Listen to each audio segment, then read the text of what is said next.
Hey friends, Sean from sgtreport.tv and sgtreport.com here. It's 11:30 p.m. Central Time as I record this, and it's my patriotic duty to share this video with you. Have you heard the terms the hammer and scorecard yet? Well, if you haven't, you're going to be hearing a lot more about those terms. And in fact, at the end of this video, you're going to hear those terms spoken by General Flynn's attorney, Sidney Powell herself. What you're about to see is the single most egregious real-time example of electronic vote fraud maybe ever captured, and it occurred live on CNN. I would ask anyone watching this video to rip it, re-upload it, share it, tweet it, and email it to CNN and to anyone on President Trump's team. The mainstream media and big tech continue to claim there is no evidence of vote or election fraud in this election. And that's because they are co-conspirators in this treason. This is an interview between L. Todd Wood and voter fraud researcher Russell Ramsland. And below this video, I will leave a link to the full interview so you can hear many more examples of electronic vote fraud captured by Russell Ramsland. This is some amazing video that you're seeing from CNN election night. And I want to go back and show you a little bit about this clip. First, I want to explain what's happening in this clip.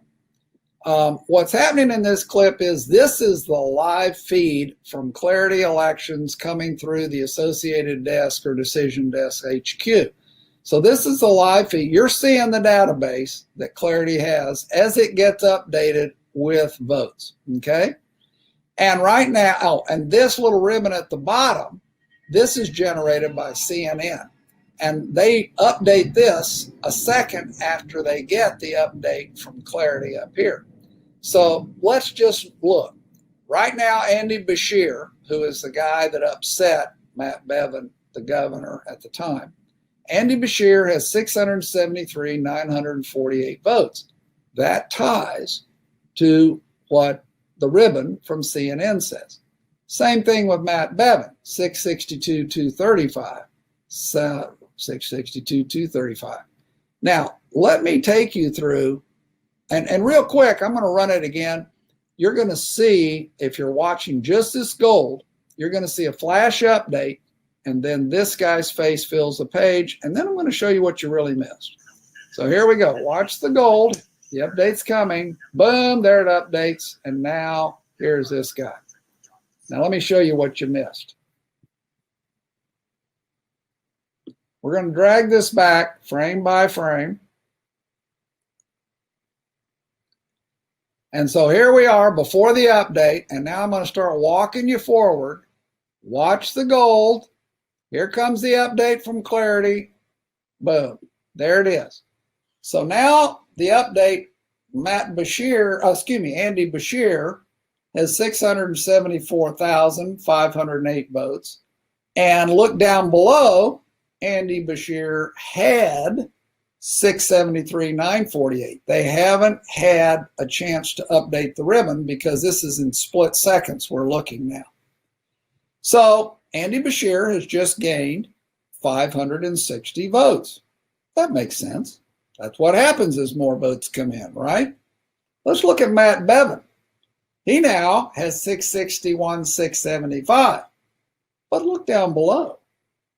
He did have 662,235 at the exact same second that Andy Beshear has gone up 560 votes. Matt Bevin has gone down 560 votes. This is vote switching in the computer. And by the way, between the 560 gain and 560 loss, you have just seen 25% of the loss amount of this race happen in front of your very eyes. We just heard from John Solomon that the FBI indeed is being diligent, is involved, and we all hope he is exactly right.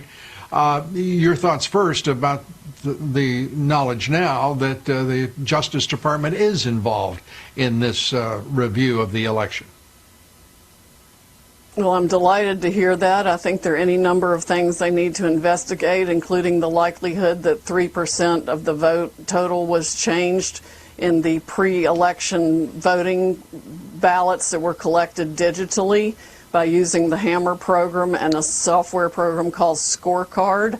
That would have amounted to a massive change in the vote that would have gone across the country and explains a lot of what we're seeing. In addition, they ran an algorithm to calculate votes they might need to come up with for Mr. Biden in specific areas. I think that explains what happened in Michigan, where the computer glitch resulted in a change of votes of about 5,500 in favor of President Trump, just in one of 47 districts. All those districts need to be checked for that same, quote, software glitch, end quote, that would change the result in Michigan dramatically. The same thing is happening in other states. We've had hundreds of thousands of ballots mysteriously appear solely for Mr. Biden, which is statistically impossible as a matter of mathematics. It can all be documented. We are putting it into materials that we will file in federal court, and we need to seek relief in multiple states to enjoin the certification of any election results.